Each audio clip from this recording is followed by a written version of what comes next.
বাণীদার। আমার বাড়ি টগরপুর, ৬ নম্বর ট্যাংরা ইউনিয়ন, রাজনগর উপজেলা। 40 ইংরেজির প্রথমে আমার জন্ম।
আজ আমি কথা বলবো একজন জ্ঞান তাপস, কর্মবীর, শিক্ষানুরাগী, মুক্তিযোদ্ধা তথা একজন সমাজ সংস্কারক তার জীবনের উল্লেখযোগ্য কিছু অংশ নিয়ে, যেখানে হয়তো তার সমগ্র জীবনের এক কিয়দাংশ ধারণ করা সম্ভব নয়।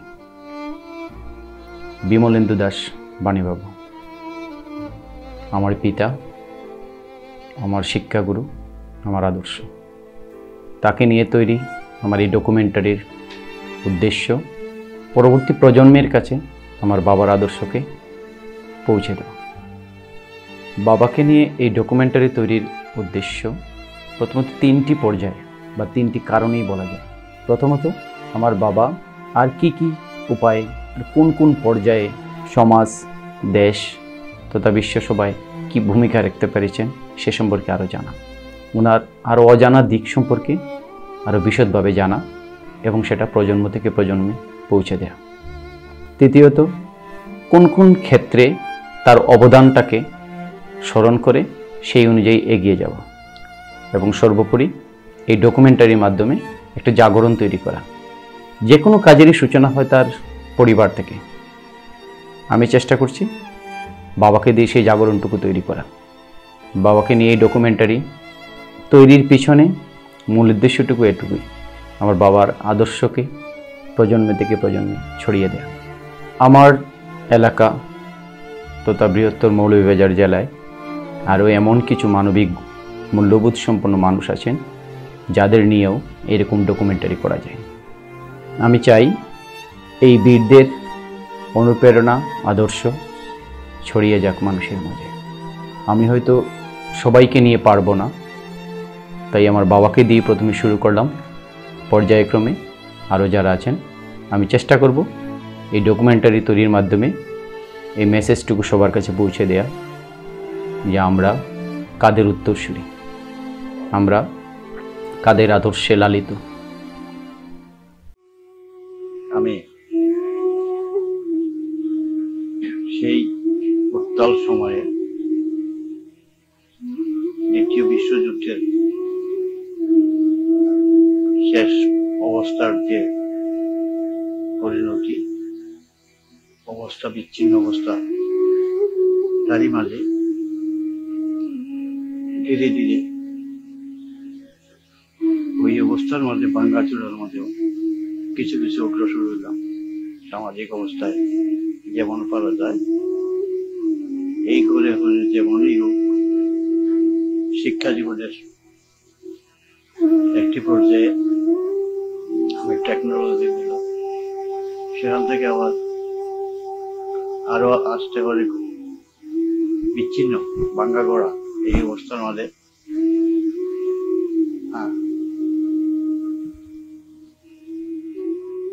ক্রমশ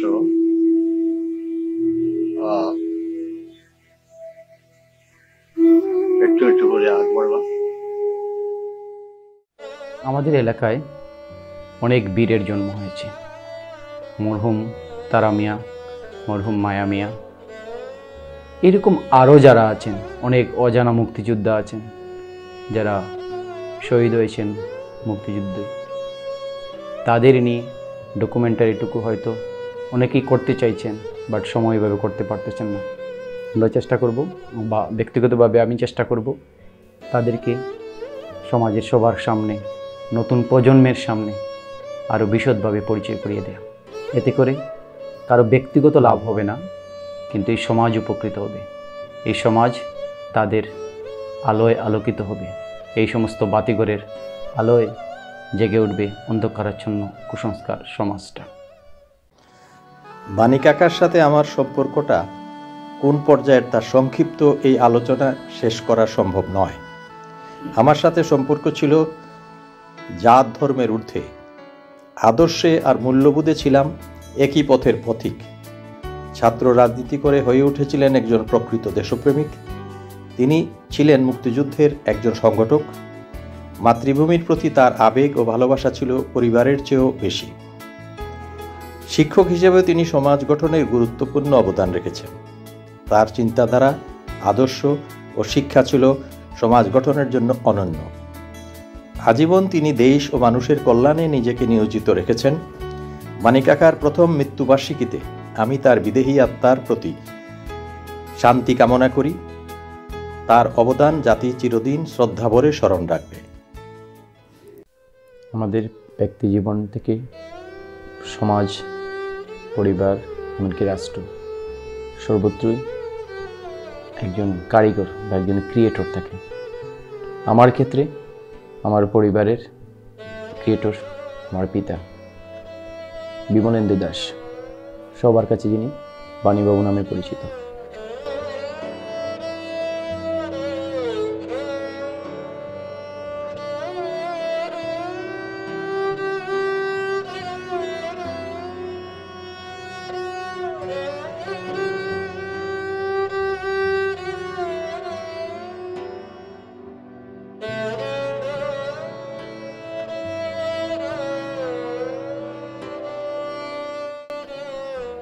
বাবা আমাদের মাঝে নেই, আজ 1 বছর হয়ে গেল। আমি চেষ্টা করেছি এই ডকুমেন্টারি করতে, যতটুকু সম্ভব ওনার তথ্য, উপাত্ত এবং ভিডিওগুলো সংগ্রহ করে উপস্থাপন করতে। এই কারণে ওনার সম্পর্কে জানার আগ্রহ প্রজন্ম থেকে প্রজন্ম থেকে যাবে, বিশেষ করে ওনার ছাত্রছাত্রী এবং আমার জেনারেশনের মধ্যে। এই উদ্দেশ্যেই মূলত এই ডকুমেন্টারিটুকু করা। সেক্ষেত্রে আমাকে সার্বিকভাবে সহযোগিতা করেছেন ওনার সহযোগী মুক্তিযোদ্ধারা, ওনার ছাত্রছাত্রী এবং বাকিটা আমার ব্যক্তিগত সংগ্রহ। আমি চেষ্টা করব এই ডকুমেন্টারিটুকিতে সবার সাথে হয়তো কমিউনিকেশন করা একই সাথে সম্ভব হয়নি। আমি যাদের সাথে করতে পেরেছি তাদেরই বক্তব্য নেওয়ার চেষ্টা করেছি অথবা কোনো তথ্য নেওয়ার চেষ্টা করেছি, কিন্তু আমার আপ্রাণ চেষ্টা ছিল আরও বেশি সংখ্যক মানুষকে এর সাথে ইনভলভ করা, কিন্তু সময়ের অভাবে, ব্যস্ততার কারণে অনেকের সাথে আমি যোগাযোগ করা হয়ে ওঠেনি। এই জন্য আমি আন্তরিকভাবে দুঃখিত। আমি কৃতজ্ঞ তাদের কাছে যারা আমাকে এটা করতে অনুপ্রাণিত করেছেন। যে জিনিসটি আমি সবার কাছে প্রেজেন্ট করতে চাই, আমার বাবার যে দিকগুলো সবাই জানেন না। বাবা অনেকটা খোলা বইয়ের মতো ছিলেন, বাবার কোনো কিছুই কারো কাছে অজানা নয়। তারপরেও সন্তান হিসাবে আমার কাছে বাবার আরও কিছু অজানা দিক আছে, যেটা হয়তো সবার সামনে উন্মুক্ত করলে বাবাকে জানার পরিধিটা আরও বাড়বে। আমি চেষ্টা করব বাবার শৈশব থেকে শুরু করে কর্মময় জীবন এবং অবসর জীবন, 3টা ভাগে আমি এই ডকুমেন্টারিটুকু উপস্থাপন করব। প্রথমত শৈশব জীবনটা ওনার মুখ থেকে শোনা, কর্মময় জীবন আমার চোখকে দেখা এবং বাকি অবসর জীবনটা আমার আসলে উচিত ছিল ওনার আরও বেশি সংখ্যক সহযোদ্ধা বা মুক্তিযোদ্ধা যাদের, তার সাথে আরও ইনভলভ হওয়া, আত্মীয় স্বজন, বন্ধুবান্ধব সবার সাথেই আরও যোগাযোগ করে এদের সাথে ইনভলভ করা, কিন্তু আমি সময়ের অভাবে করতে পারিনি। আরও অনেকেই হয়তো বলতে পারেন এই ডকুমেন্টারি দেখার পর আরও অনেকের হয়তো বলার ইচ্ছা জাগতে পারে যে আমাকে কেন যোগাযোগ করা হয়নি। আমি আন্তরিকভাবে ক্ষমা প্রার্থী। সময়ের অভাবে, সময় স্বল্পতার কারণেই পারি নাই, কিন্তু আরও অনেকের সাথে ইনভলভ করা উচিত ছিল। এই ডকুমেন্টারি তৈরিতে যে বা যারা আমাকে সহযোগিতা করেছেন তাদের সবার কাছে আমি কৃতজ্ঞ। স্বর্গীয় বাবু বিমলেন্দু দাস, যাকে জেঠু বলে ডাকতাম, ওনার সাথে পরিচয় 1992 সাল থেকে। আমাকে উনি নিজের ছেলের মতো স্নেহ করতেন। বর্তমানে আমি যে প্রতিষ্ঠানে চাকরি করছি, চৌধুরী আসিয়া রহমান একাডেমি, সেই একাডেমির প্রতিষ্ঠাকালীন সময়ে ওনার যে অবদান তা অনস্বীকার্য। প্রতিষ্ঠাকালীন সময় থেকেই ওনার ধ্যানে জ্ঞানে ছিল এই প্রতিষ্ঠান। সকালবেলা থেকে শুরু করে রাত্রে 10টা, 11টা, কোনোদিন 12টা, 1টাও বেজে যেত শুধু এই প্রতিষ্ঠান নিয়ে আলোচনা। এই প্রতিষ্ঠানের জন্য উনি ওনার জীবনের সর্বোচ্চ দিয়েছেন, যার ফলে এই প্রতিষ্ঠান প্রতিষ্ঠিত হয়েছে এবং এই উপজেলা একটি সুনামধন্য প্রতিষ্ঠান হিসাবে পরিচিতি লাভ করেছে এবং এই এলাকা থেকে 4 জন বিসিএস ক্যাডার সহ গড়ে গড়ে আজ চাকুরিজীবী। উক্ত বিদ্যালয় প্রতিষ্ঠাকালীন সময় থেকে আমি ওনার সাথে প্রতিদিন 10 থেকে 12 ঘন্টা সময় কাটিয়েছি। ওনার কাছ থেকে ধীরে ধীরে অভিজ্ঞতা সঞ্চয় করে আজ আমি নিজ দায়িত্ব পালন করতে কোনো সমস্যা হচ্ছে না। কিন্তু দুঃখের বিষয় হলো ওনার শেষ সময়ে অর্থাৎ বার্ধক্যজনিত যখন সিলেট বাসায় ছিলেন, তখন কিন্তু সেই সময় দিতে পারিনি। কাজের ব্যস্ততা এবং ফ্যামিলির যে সবারই সমস্যা থাকে, আর দূরত্ব প্রায় বেশ থাকায় আমাকে সময় দিতে পারে না। সেই ব্যর্থতা আমাকে আজীবন তাড়া দিবে। জীবনের অনেক পাওয়া না পাওয়ার মধ্যে যে জিনিসটা সবচেয়ে বেশি কাঁদায় মানুষকে, তার প্রথম স্থানতেই আছে বাবা মার শূন্যস্থানটুকু। এটা অনস্বীকার্য, কখনোই তা পূর্ণ হওয়ার নয়। এই স্থানটুকু কখনোই কেউ দখল করে নিতে পারে না। আমি ভাবতেও পারছি না, দেখতে দেখতে বাবা নেই, 1 বছর হয়ে গেছে।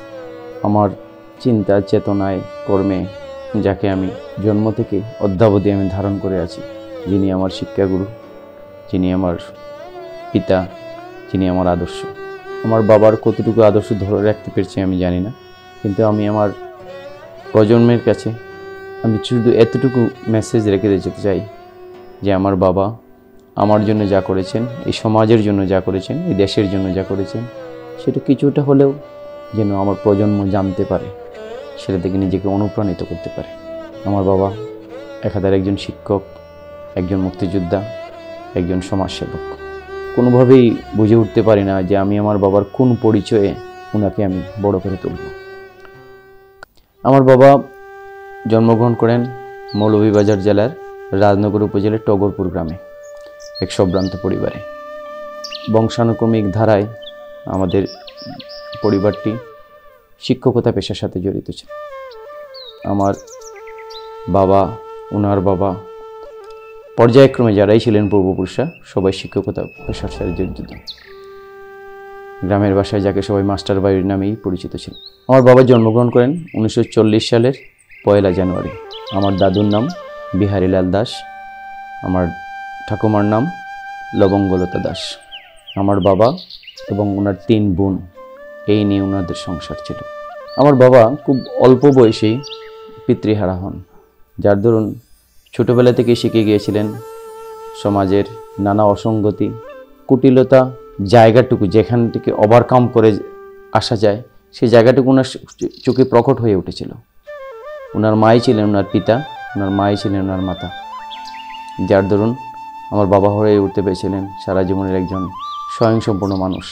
ছোটোবেলা থেকে না পাওয়ার বেদনা, বাবা না থাকার যন্ত্রণাটুকু ওনাকে দগ্ধ করেছে সারা জীবন। পরবর্তী জীবনে বহুবার সেটা আমাকে বলেছেন, সমাজের সবার কাছে সেটা বলেছেন যে বাবার দায়িত্ব, বাবা হিসেবে কর্তব্যটুকু ওনার মা কীভাবে ধারণ করেছেন। মায়ের সাথে উনি বাবা এবং মা দুইটার আদরই পেয়েছেন। সবচেয়ে বড় কথা, আমার ঠাকুমা ছিলেন একজন সেই আমলের একজন আধুনিকা মহিলা। বাবাকে কীভাবে শিক্ষিত করে তোলা যায়, কীভাবে লেখাপড়া করে আরও প্রগতিশীলতার পথে নেওয়া যায়, আর কীভাবে দেশের সমাজের উন্নয়ন করা যায়, মানুষের উপকারে লাগাতে পারেন, সেই চেষ্টাই ছিল আমার ঠাকুমার, এবং সেটা উনি সফলভাবে করতে পেরেছিলেন বলে মনে হচ্ছে। শ্রদ্ধেয় বাণী কাকা, আজ মনে পড়ে অনেক কথাই। বাণী কাকা ছিলেন একজন আদর্শবান ব্যক্তিত্ব, যিনি মানুষের কল্যাণে সবসময় কাজ করতেন। উনি রাজনীতি করতেন, উনি ছিলেন একজন মুক্তিযুদ্ধের সংগঠক। রাজনীতিতে একসময় উপজেলা আওয়ামী লীগের সাধারণ সম্পাদক ছিলেন।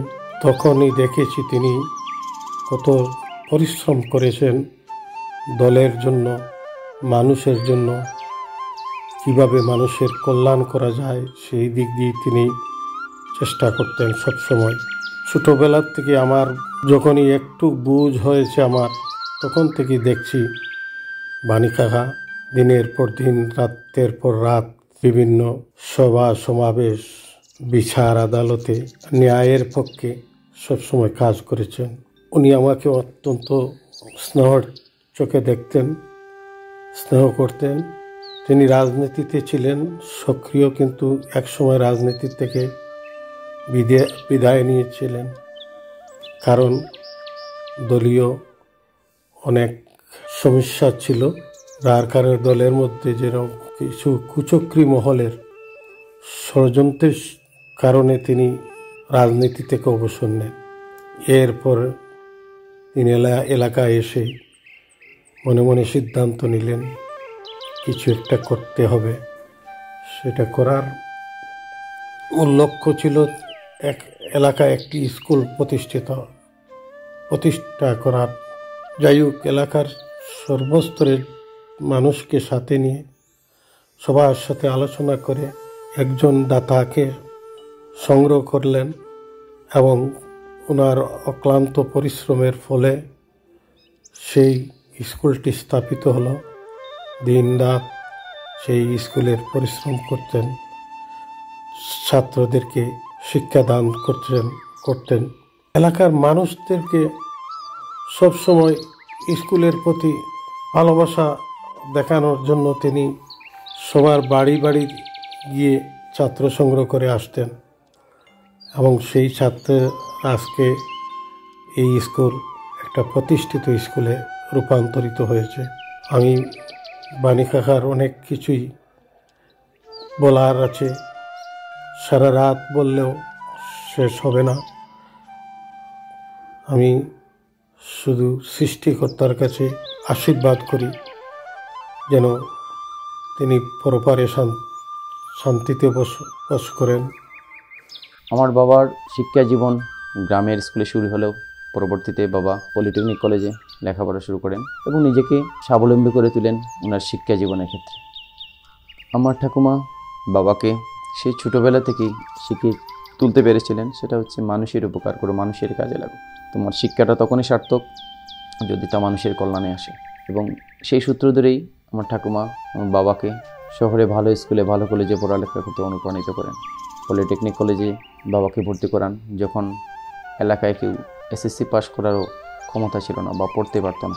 সেই পিতৃহারা পরিবার থেকে বাবা উঠে আসেন নিজের প্রতিভা গুণে, নিজের দক্ষতায়। পরবর্তীতে জড়িয়ে পড়েন রাজনীতির সাথে। দেশমাতৃকার আহ্বানে রাজনীতিতে জড়িত হওয়ার কারণটা বর্তমান রাজনীতির মতো না। উনি অনেকবার আমাকে বলেছেন, ওনাকে নিয়ে যারা বই লিখেছে বেশ কয়েকজনের সাথে আমার কথা হয়েছে, উনিও আমাকে সেটা শেয়ার করেছেন। বাবা রাজনীতি করেননি নিজের প্রয়োজনে, মানুষের কল্যাণে করেছেন।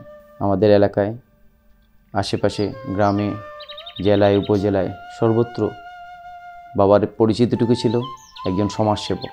বর্তমান রাজনীতি যেমন কলুষিত, তখনকার রাজনীতি সেরকম ছিল না। বাবা রাজনীতিতে জড়িয়েছিলেন মানুষের উপকার করার জন্য এবং সেটা সফল হয়েছিলেন উনি। রাজনীতিতে জড়িত হওয়ার কিছুদিন পরেই দেশে শুরু হলো মুক্তিযুদ্ধ। দেশমাতৃকার টানে বাবা মুক্তিযুদ্ধে যোগ দেন। ভারতে ট্রেনিং শেষে সরাসরি মুক্তিযুদ্ধে জেনারেল আতাউল গনি ওসমানের আন্ডারে যুদ্ধ করেন। আমাদের এলাকায় রাজনগর, মৌলভীবাজার, শমশাননগর এই এরিয়াগুলোতে ওনার কাভারেজ ছিল। পরিতাপের বিষয়, দেশ স্বাধীন হওয়ার আজ এত বছর পরেও বাবা কোনো মুক্তিযোদ্ধার স্বীকৃতি পাননি। বাবা তো চাননি। উল্লেখযোগ্য দিকটা ছিল মুক্তিযুদ্ধ,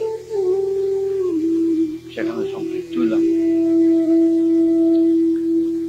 ওইটা ঘাটতে গিয়ে অনেক কথা আছে, অত্যন্ত অপ্রিয় সত্য। মুক্তিযোদ্ধা অভিযায় বলা হয়, সেটা অনেকের মতো আমি বই আছি, সেরকম আমি রেকর্ডেড মুক্তিযোদ্ধা অনেকের মতো অনেক মুক্তিযুদ্ধ ছিলাম। প্রয়াত সৈয়দ মহসিন আলী বীর মুক্তিযোদ্ধা, অন্তরঙ্গ সম্পর্ক ছিল ওনার সাথে। উনি অনেকবার অনুরোধ করেছিলেন বাবাকে মুক্তিযোদ্ধা কোটায় নাম লেখানোর জন্য অথবা মুক্তিযোদ্ধা হিসাবে স্বীকৃতি নেওয়ার জন্য, সার্টিফিকেট নেওয়ার জন্য। বাবা ওনাকে একদিন বলেছিলেন, আমি নিজেই উপস্থিত ছিলাম সেখানে, বলেছিলেন যুদ্ধ করেছি মাকে বাঁচানোর জন্য, দেশকে বাঁচানোর জন্য, কোনো প্রতিদানের আশায় নয়, সার্টিফিকেট আমার প্রয়োজন নেই। অনেক পরে বাবার কর্মময় জীবন শেষে বাবা যখন সিলেটে এলেন, তখন সবার অনুরোধে বাবা রাজি হলেন যে মুক্তিযোদ্ধা মন্ত্রণালয়ের অধীনে যে সাক্ষী গ্রহণ চলছে সেখানে উনি যাবেন, তবে একটা শর্তে। আমি ওনাকে কয়েকদিন যাবৎ ওনাকে অনুরোধ করার পর উনি রাজি হয়েছিলেন, তবে একটা শর্তটা ছিল যে সরকার যদি আমাকে স্বীকৃতি দেয় ভালো কথা, কিন্তু সেই স্বীকৃতি বাবদ যদি কোনো অর্থনৈতিক সাহায্য আমাকে দেয় সেটা আমি নেব না। আমি বলেছিলাম কেন? বলেছিলেন এই অনুদানটুকু আমার প্রাপ্য না। এদেশে অনেক মুক্তিযোদ্ধা আছে যারা ঠিকমতো ভাত খেতে পারে না, ভালো চিকিৎসা পায় না, সেবা পায় না, তাদের কল্যাণে আমার টাকাটা ব্যয় হবে এবং তুমি সন্তান হিসেবেও সেটুকুতে তোমার রাইট থাকবে না। আমি সেটা বলে যাব, লিখে যাব যেন এই অনুদানটুকু কোনো একজন অসহায় মুক্তিযোদ্ধা পান, যার চিকিৎসা হবে অথবা কোনো একটা গরিব ছাত্রের লেখাপড়া খরচ যোগাবে। আমি ওনার শর্তে রাজি হয়ে ওনাকে নিয়ে গিয়েছিলাম মুক্তিযোদ্ধা মন্ত্রণালয়ের অধীনে যে আমাদের রাজনগর উপজেলায় সে সাক্ষ্যগ্রহ অঞ্চলে, সেখানে ওনাকে নিয়ে গেছিলাম। অবাক করা ব্যাপার ছিল, উনি যাদের নেতৃত্ব দিয়েছিলেন মুক্তিযুদ্ধে সেই সমস্ত বীর মুক্তিযোদ্ধা ওনাকে দেখে অবাক। মুক্তিযুদ্ধের পরে প্রথম ওনার সাথে দেখা, ওনারা অবাক হয়ে গিয়েছিলেন যে বাবার কোনো মুক্তিযুদ্ধের সার্টিফিকেট নেই। বাবা হাসতে হাসতে বলেছিলেন, আমি তো সার্টিফিকেট চাইনি, আমি তো সার্টিফিকেটের জন্য যুদ্ধ করিনি। বর্ণনা করেছিলেন আজকে আসার কারণ। ওই দিন ওনার সাথে অনেক সহযোদ্ধারা অনেকক্ষণ আলাপ করেছিলেন, কথা বলেছিলেন, ওনার হয়েই সাক্ষ্য দিয়েছিলেন, কিন্তু আনফর্চুনেটলি সেটা বাবা দেখে যেতে পারেননি বা সিদ্ধান্তের ফলাফল এখনও আসেনি। এখন বাবা নেই, এখন সেই ফলাফলের আমি অপেক্ষাও করি না বা আমি চাইও না। আমি চেয়েছিলাম যেটা একটা রাষ্ট্রীয় স্বীকৃতি, একটা গার্ড অফ অনার। তবে সেই দুঃখবোধটুকু কেটে উঠতে পেরেছি। বাবার অসংখ্য হাজার হাজার ছাত্রছাত্রী বাবাকে গার্ড অফ অনার দিয়েছে। আমি মনে করি এটা রাষ্ট্রের চেয়ে কোনো অংশেই কম নয়। রাষ্ট্রীয় স্বীকৃতি শুধু বিউগলের করুণ সুরেই হয় না, অন্তর থেকে আসতে হয়। আমি মনে করি আমার বাবা সেটা অ্যাচিভ করতে পেরেছে। বাবার হাজার হাজার ছাত্রছাত্রী আছে, ওনার শেষ বিদায় শ্বশুরে ছিল, যারা ছিল না আমি বিশ্বাস করি আমি সেটা প্রমাণও পেয়েছি, ওদের অন্তরাত্মা থেকেই ওরা বিউগল বাজিয়েছে, লাল সালাম জানিয়েছে। এটাই আমার বাবার অনেক বড় পাওয়া।